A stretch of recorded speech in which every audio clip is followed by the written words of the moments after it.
Welcome to my channel. So നമ്മൾ ഇന്ന് ഇവിടെ ഡിസ്കസ് ചെയ്യാനായിട്ട് പോകുന്നത് ഒരു ഷോർട്ട് സ്റ്റോറിയാണ്. ബോയ്സ് ആൻഡ് ഗേൾസ് എന്ന് പറയുന്ന ഒരു ഷോർട്ട് സ്റ്റോറിയാണ് which is written by Alice Munro. So short സ്റ്റോറിയിലോട്ട് പോകുന്നതിന് മുന്നേ നമുക്ക് ആലിസ് മൺറോനെ കുറിച്ച് ജസ്റ്റ് ഒന്ന് പറയാം. സോ വീഡിയോ യൂസ്ഫുൾ ആയിട്ട് തോന്നുവാണെങ്കിൽ ജസ്റ്റ് ഒന്ന് സബ്സ്ക്രൈബ് ചെയ്തേക്കണേ. സോ ആലിസ് മൺറോ എന്ന് പറയുന്നത് ഒരു കനേഡിയൻ റൈറ്ററാണ്. ഒരുപാട് വർക്ക്സ് ഒക്കെ എഴുതിയിട്ടുള്ളതാണ്. ഒരുപാട് നോട്ടബിൾ വർക്ക്സ് എഴുതിയിട്ടുണ്ട്. 2013 നൊബേൽ പ്രൈസ് കിട്ടിയ ഇംഗ്ലീഷ് ലിറ്ററേച്ചറിൽ നൊബേൽ പ്രൈസ് ആ ഒരു റൈറ്ററിന് കിട്ടിയിട്ടുണ്ട്. സോ ഇതിൻ്റെ അത് മെയിൻ ആയിട്ടുള്ള നോട്ടബിൾ വർക്ക് എന്ന് പറയുമ്പോഴത്തേക്ക് dance of the happy shades എന്നാണ്. സോ നമുക്ക് ജസ്റ്റ് ഈ ഒരു ഷോർട്ട് സ്റ്റോറി എന്താണെന്ന് നോക്കാം. സോ ഇതിൻ്റെ അത് മെയിൻ ആയിട്ടുള്ള ക്യാരക്ടേഴ്സ് എന്ന് പറയുമ്പോഴത്തേക്ക് നമ്മുടെ പ്രൊട്ടാഗോണിസ്റ്റ് ഒരു 11 ഇയർ ഓൾഡ് ഗേൾ ആണ്. സോ പ്രൊട്ടാഗോണിസ്റ്റ് തന്നെയാണ് നമ്മുടെ നറേറ്റർ എന്ന് പറയുന്നത്. അതേപോലെ ഈ നറേറ്റർ ഒരു ഫാമിലിയാണ് ഇവിടെ കാണിക്കുന്നത്. ഒരു അച്ഛൻ, അമ്മ, ഒരു ബോയ് ആൻഡ് ഒരു ഗേൾ. അപ്പോൾ ഈ ഒരു ഗേൾ ആണ് ഇവിടുത്തെ പ്രൊട്ടാഗോണിസ്റ്റ്. തൻ്റെ ബ്രദറിൻ്റെ പേരെന്ന് പറയുന്ന ലയാഡാണ്. സോ പിന്നെ ഇവരുടെ ഫാമിലിക്ക് ഒരു ഫോക്സ് ഫാം ഉണ്ട്. ഈ ഒരു ഫോക്സിൻ്റെ ഫറൊക്കെ എടുത്തിട്ടാണ്, ആ ഒരു ഫർ വിറ്റിട്ടാണ് ഇവർ ജീവിക്കുന്നത്. പിന്നെ ഇതിൻ്റെ അകത്ത് മെയിനായിട്ടും ഇത് കാനഡയിലാണ് നടക്കുന്നത്. അവിടെയെന്ന് പറയുന്നത് കൂടുതലും ഒരു പാട്രിയാർക്കിക്കൽ നോംസ് ആൻഡ് സൊസൈറ്റിയാണ് അവിടെ പോർട്രേ ചെയ്യുന്നത്. അതായത് ഈ ഒരു അവരുടെ ഫാമിലി എടുത്തു കഴിഞ്ഞാൽ അവരുടെ മദർ എന്ന് പറയുന്നത് കംപ്ലീറ്റ്ലി ഡിപ്പെൻഡ് ചെയ്തേക്കുവാണ്. ആ ഒരു ഫാദറിൻ്റെ അടുത്ത് കംപ്ലീറ്റ്ലി ഡിപ്പെൻഡ് ചെയ്തേക്കാണ്. ഓക്കെ, ജോലിയൊന്നും ഇല്ലാണ്ട് ഡിപ്പെൻഡബിൾ ആണ്. അപ്പം ഈ ഒരു ഗേൾ എന്ന് പറയുന്നത്, നമ്മുടെ നറേറ്റർ എന്ന് പറയുന്നത് കുറച്ചുകൂടി ഡിഫറെൻ്റ് ആയിട്ടുള്ള ഒരു ഗേളാണ്. ഭയങ്കര ബോൾഡാണ്, ഭയങ്കര സ്ട്രോങ് ആണ്. ഇപ്പം ലയാഡിനെ വെച്ച് കമ്പയർ ചെയ്യുക, തൻ്റെ ബ്രദറിനെ വെച്ച് കമ്പയർ ചെയ്യുകയാണെങ്കിൽ തനിക്ക് 11 വയസ്സേ ഉള്ളൂ. പക്ഷേ ഭയങ്കരമായിട്ട് ബോൾഡ് ആൻഡ് സ്ട്രോങ് ക്യാരക്ടർ ഉള്ള ഒരു ഗേളാണ് നമ്മുടെ നറേറ്റർ എന്ന് പറയുന്നത്. പക്ഷേ തൻ്റെ ഫാമിലി അത് സപ്പോർട്ട് ചെയ്യുന്നില്ല. അതായത് ഒരു ദിവസം ഇവർക്കൊരു ഫോക്സ് ഫാം ഉണ്ടല്ലോ. അപ്പോൾ ഈ ഒരു ഫോക്സിന് വേണ്ടിയിട്ട് ഫുഡ് കൊടുക്കാനായിട്ട് ഒരു ദിവസം ഈ നറേറ്റർ ഫോക്സിന് ഫുഡ് കൊടുക്കാനായിട്ട് പോയി. അപ്പോൾ പുറത്ത് പോയി. അപ്പം പോയപ്പോഴത്തേക്ക് ഈ നറേറ്ററിൻ്റെ അച്ഛന് താൻ ഫുഡ് കൊടുക്കാൻ പോകുന്നതൊന്നും ഇഷ്ടപ്പെടുന്നില്ല. അതായത് ഒരു രാത്രിയാണ് പോകുന്നത്. അപ്പോൾ അത്രയും ഒരു ധൈര്യം ഉണ്ടല്ലോ എന്ന് ആ ഒരു സംഭവം ഉണ്ടല്ലോ, അത് ഒരിക്കലും അക്സെപ്റ്റ് ചെയ്യാനായിട്ട് തൻ്റെ ഫാദറിന് പറ്റുന്നില്ല. അതേപോലെ തന്നെ തൻ്റെ ഫാദറിൻ്റെ അടുത്തു നിന്ന് മാത്രമല്ല, തൻ്റെ ഗ്രാൻഡ് മദറിൻ്റെ അടുത്തു നിന്നും കുറേ റെസ്ട്രിക്ഷൻസും കാര്യങ്ങളൊക്കെ നമ്മുടെ നറേറ്ററിന് കിട്ടുന്നുണ്ട്. അങ്ങനെ ഒരു ദിവസം ഇവർ ഈ ഫോക്സിന് ഫുഡ് കഴിക്കാനായിട്ട് ഒരു 2 ഹോഴ്സസിനെ വാങ്ങുന്നുണ്ട്. ഒരു വിൻ്റർ ടൈമിൽ 2 ഹോഴ്സസിനെ വാങ്ങുന്നുണ്ട്.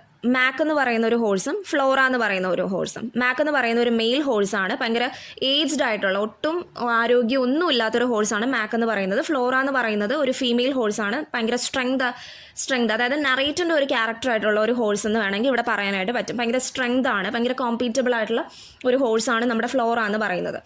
ഓക്കെ, അങ്ങനെ പക്ഷേ ഈ ഫ്ലോറ എന്ന് പറയുമ്പോഴത്തേക്ക് ഇപ്പം മാക്ക് എന്ന് പറയുന്നത് ഒരു മെയിൽ ഹോഴ്സാണ്. അപ്പം അതിന് അതിൻ്റേതായിട്ടുള്ള ശക്തി ഉണ്ടെന്നാണ് ഈ ഒരു ഫാമിലി ശക്തിയല്ല, ഒരു ഫ്ലഷ്, ആ ഒരു ഫോക്സിന് കഴിക്കാൻ പറ്റുന്നിടത്തോളം ഫ്ലഷും കാര്യങ്ങളൊക്കെ ഉണ്ടെന്നാണ് ഈ ഒരു ഫാമിലി കൺസിഡർ ചെയ്ത് വെച്ചേക്കുന്നത്. പക്ഷേ ഫ്ലോറ അങ്ങനെയല്ല, കുറച്ചുകൂടി സ്ട്രെങ്ത് ആയിട്ടുള്ള ഹോഴ്സാണ്. അപ്പോൾ കുറച്ചുകൂടി ശക്തിയൊക്കെ ഉണ്ട്. പക്ഷെ അതവർ ഒരിക്കലും അക്സെപ്റ്റ് ചെയ്യുന്നില്ല. ഇത് നമ്മുടെ ഫോക്സിന് വേണ്ടിയിട്ടുള്ള ഫുഡാണ്. പക്ഷെ എന്നിരുന്നാലും ഇവിടെ ആ ഒരു കമ്പാരിസൺ പറയുന്നുണ്ട്. ഓക്കെ, അങ്ങനെ ഒരു ദിവസം ഈ ഫ്ലോറ കുറച്ചുകൂടെ സ്ട്രെങ്ത് ഒക്കെ ഉള്ള ആളല്ലേ, അങ്ങനെ ഈ ഫ്ലോറ എസ്കേപ്പ് ചെയ്യാൻ ശ്രമിക്കുന്നുണ്ട്. അങ്ങനെ ഈ നറേറ്റർ അതിനെ സപ്പോർട്ട് ചെയ്യുന്നുണ്ട്, ആ ഗേറ്റ് തുറന്നു കൊടുക്കുന്നുണ്ട്. അങ്ങനെ ഈ നറേറ്ററിൻ്റെ ഫാദർ വന്നിട്ട് പറയും ആ ഗേറ്റ് ക്ലോസ് ചെയ്യാനായിട്ട് പറയും. പക്ഷേ നറേറ്റർ അങ്ങനെ ചെയ്യുന്നില്ല. അങ്ങനെ ഈ ഫ്ലോറേനെ ഷൂട്ട് ചെയ്യുമ്പോഴത്തേക്ക് അത് മരിക്കുന്നുണ്ട്.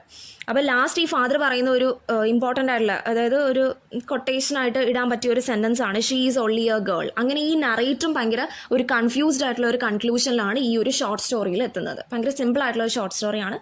അപ്പം she is only A girl. അങ്ങനെ നറേറ്റർ തിങ്ക് ചെയ്യുവാണ്, ഓക്കെ ശരിയായിരിക്കും, ചിലപ്പോൾ ഫാദറൊക്കെ പറയുന്നത്, നമ്മുടെ ഫാമിലി പറയുന്നത് ശരിയായിരിക്കും, ഞാൻ ഒരു ഗേൾ ആയതുകൊണ്ടായിരിക്കും എന്നുള്ള ഒരു കൺക്ലൂഷനിലാണ് ഈ ഒരു ഷോർട്ട് സ്റ്റോറി എൻഡ് ചെയ്യുന്നത്. ഒരുപാട് തീംസ് ഈ ഒരു ഷോർട്ട് സ്റ്റോറിയിൽ പോർട്രേ ചെയ്യുന്നുണ്ട്. അതിൻ്റെ അകത്ത് മെയിൻ തീം എന്ന് പറയുന്നത് gender roles and construction.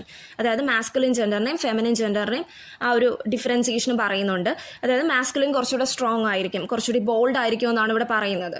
Okay, പിന്നെ ഫാമിലി ഡൈനാമിക്സ് പറയുന്നുണ്ട്. അതായത് ഒരു കനേഡിയൻ ഫാമിലി എടുത്തു കഴിഞ്ഞാൽ മെയിൽസ് ആണ് കൂടുതൽ ഡിസിഷൻസും കാര്യങ്ങളൊക്കെ എടുക്കുന്നത്. ഓക്കെ, ഫീമെയിൽസ് അവരുടെ ഡിപ്പെൻഡബിൾ ആയിരിക്കും എന്നാണ് ഫാമിലി ഡൈനാമിക്സ് പറയുന്നത്. പിന്നെ അതേപോലെ coming of age and loss of innocence അതിനെക്കുറിച്ചിട്ട് പറയുന്നുണ്ട്. ഇവിടെ ലയാഡ് എന്ന് പറയുന്നത് തൻ്റെ ബ്രദറിനെ കുറച്ച് പവർഫുൾ ആയിട്ടുള്ള ക്യാരക്ടറാക്കിയാണ് ഇവിടെ പറയുന്നത്. ഓക്കെ, പിന്നെ അതേപോലെ വേറെയും കുറേ തീംസ് പറയുന്നുണ്ട്. Conformity, theme of rebellion, theme of identity. അതായത് ആ ഫ്ലോർ എസ്കേപ്പ് ചെയ്യാൻ, രക്ഷപ്പെടാനായിട്ട് ശ്രമിക്കുന്നില്ലേ, അതെല്ലാം ഇവിടെ മെയിനായിട്ട് പോർട്രേ ചെയ്തിട്ട് പറയുന്നത്. പിന്നെ ഇതിൻ്റെ അകത്ത് കുറേ സിമ്പിൾസും കാര്യങ്ങളൊക്കെ പറയുന്നുണ്ട്. അതായത് ഫ്ലോറ എന്ന് പറയുന്ന ആ ഒരു ഹോഴ്സില്ലേ, ഫീമെയിൽ ഹോഴ്സ് എന്ന് പറയുന്നത് it is A simple of freedom ആണ്. പിന്നെ ആ ഫ്ലോറ പോകുന്ന ആ ഒരു ഗേറ്റ് ഉണ്ടല്ലോ, ആ ഗേറ്റ് ഓപ്പൺ ചെയ്ത് കൊടുക്കൂലേ നറേറ്റർ, ആ ഒരു ഗേറ്റ് എന്ന് പറയുന്നത് it is A simple of opportunity. അങ്ങനെ കുറച്ച് സിമ്പിൾസിൻ്റെയും കാര്യങ്ങളൊക്കെ പറയുന്നുണ്ട്.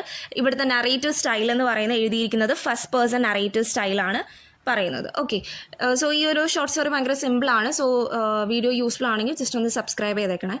So thank you for watching.